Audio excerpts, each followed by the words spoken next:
காசா முஸ்லிம்களுக்கான சகோதரர்களே, காசாவுடைய ஸ்ட்ரிப் வந்து ஒரு சாதாரண நிலம் மட்டும் இல்ல. இது பாலஸ்தீனுடைய ஒரு பகுதி. நூற்றாண்டுகளாக முஸ்லிம்கள் வாழ்ந்த ஒரு நிலம்.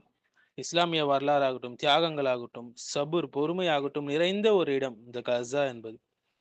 இந்த நிலம் யாருடையது என்று கேட்டா, அகீதாவுடைய பார்வையில அல்லாஹ் சுப்ஹானஹு வ தஆலா சொல்றான், பூமி முழுவதும் அல்லாஹ்வுக்கே சொந்தமானது. அது எந்த நாடும், எந்த நிலமும் அப்சல்யூட் ஓனர்ஷிப் யாருக்கும் கிடையாது. அல்லாஹ் யாருக்கு வேண்டுமானாலும் அதை கொடுப்பான், யாரிடம் வேண்டாலும் அதை எடுத்துக்கொள்வான். முஸ்லிம்கள் வாழ்ந்து பாதுகாத்த நிலம் அது ஒரு அமானத்.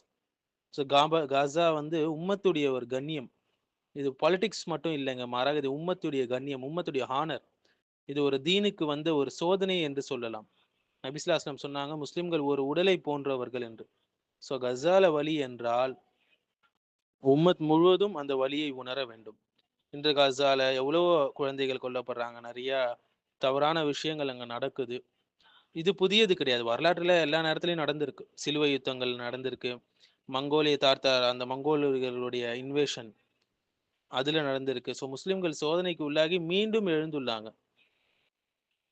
நம் தமிழ்நாட்டில் இருந்தாலும் காசா நமக்கு பொருந்தக்கூடிய ஒரு ஒன்று. ஏனென்றால் நம்ம முஸ்லிம்ஸ், நம்மளுடைய உம்மத் ஒரே உம்மத். துவாக்கள் ஆகட்டும், நம்மளால் முடிஞ்ச உதவிகள் ஆகட்டும் நம்ம செய்ய வேண்டும். உம்மத்துடைய இதயம் சகோதரர்கள், இந்த காசா என்பது வெறும் அது ஒரு நிலம் சம்பந்தப்பட்ட பிரச்சனை மட்டும் இல்ல, நம்ம ஈமானை சோதிக்கக்கூடிய ஒரு இடம் அது. வரைபடத்துல மேப்ல வேணா அது ஒரு சிறிய பகுதியாக இருக்கலாம். அல்லாஹ்வுடைய கண்களில் அது ஒரு சபருடைய நிலம், ஒரு ஷஹாதாவுடைய நிலம், உம்மத்தின் கண்ணீர் அது நிரம்பிய ஒரு இடம். இன்றைக்கு நடக்கக்கூடாது எல்லாம் அங்க நடக்குது. வீடுகள் சிதறுகிறது, குழந்தைகளை மண்ணில் புதைக்கிறார்கள் தாய் தந்தையர்கள், உலகம் பார்த்து கொண்டிருக்கிறது, உம்மத் தூங்கி கொண்டிருக்கிறது. இது அவருடைய பிரச்சனை மட்டும்தான்னு கேட்டீங்கன்னா நிச்சயமாக இல்லைங்க. ஏன்னா முஸ்லிம்க்கு ஒரு பிரச்சனை என்றால் மற்ற முஸ்லிம்கள் உள்ளத்தில் அது ஒரு பாதிப்பை ஏற்படுத்தும். காசாவுடைய வலி நம்முடைய வலி, காசாவுடைய கண்ணீர் நம்முடைய கண்ணீர். நாம் அதை உணரவில்லை என்றால் நம்மளுடைய இதயத்துல தான் பிரச்சனை இருக்கிறது. ஏன் அல்லாஹ் இதையெல்லாம் அனுமதிக்கிறான்னு சில பேர் கேட்கலாங்க. இது ஒரு சோதனை.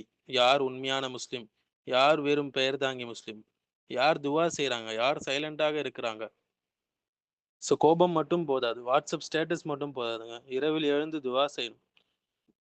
நம்மால் ஆன உதவிகளை நாம் நம் சகோதரர்களுக்கு செய்ய வேண்டும். அல்லாஹ் நம்மை கேட்கலாம், உன்னுடைய சகோதரர்கள் அங்கே அழும்போது நீ என்ன செஞ்சா என்று கேட்கலாம்.